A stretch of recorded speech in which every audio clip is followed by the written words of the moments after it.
A few reflections, Madam Deputy Speaker, because all around the world politics is rapidly being overturned, and Brexit was a fringe idea until it happened. Donald Trump running for president was so absurd that it featured on an episode of The Simpsons in 2000, yet last month he took the oath of office. Across the world, far-right and far-left parties are gaining traction, and in places extremists are actually winning government. Now, I firmly believe that most Australians are sensible. So the idea that extremists or populists, whether Greens, racists or religious theoconservatives, could actually win power here must worry us deeply, yet it cannot be ruled out. And I can understand that many people may feel driven to vote against the establishment.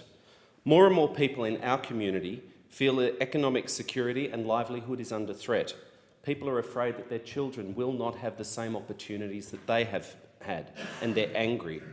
More than 2/3 of Australians believe the economy is rigged for the rich and powerful. Australia may hold a world record for the longest run of continuous economic growth, but people feel that they're slipping behind, and they're absolutely right.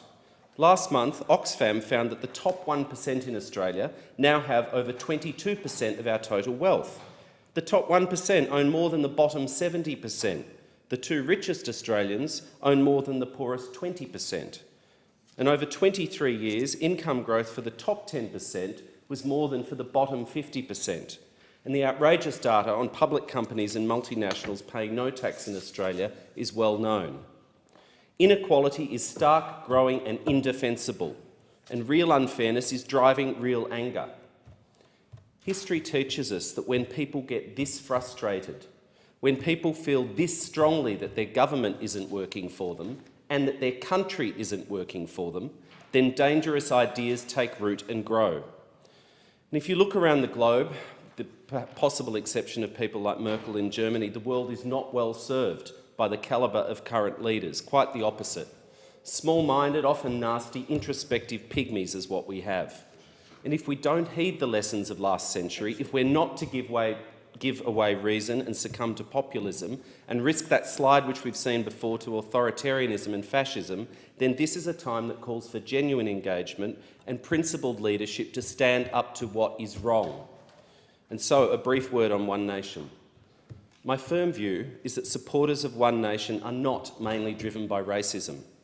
Indeed, Lindsay Tanner said almost 20 years ago when Hanson first appeared, "Do not call her supporters rednecks and racists, because most people are reasonable, and many views don't seem so out there if you stop and think about the lived experience of people who are falling behind, especially if fed by an information diet of tabloids and drama and shock jocks and fake news on the internet." Of course, One Nation is in substance a fraud. Senator Hanson, as an outsider, is a joke. She's made her living from public election funding. Her business model feeds off resentment and fosters division. Their so-called policies are irrational nonsense. They're a self-serving distraction, stopping trade, opting out of the global community and economy, building walls, rejecting science and new ideas, keeping out foreigners and kicking out anyone with a funny name or a different religion.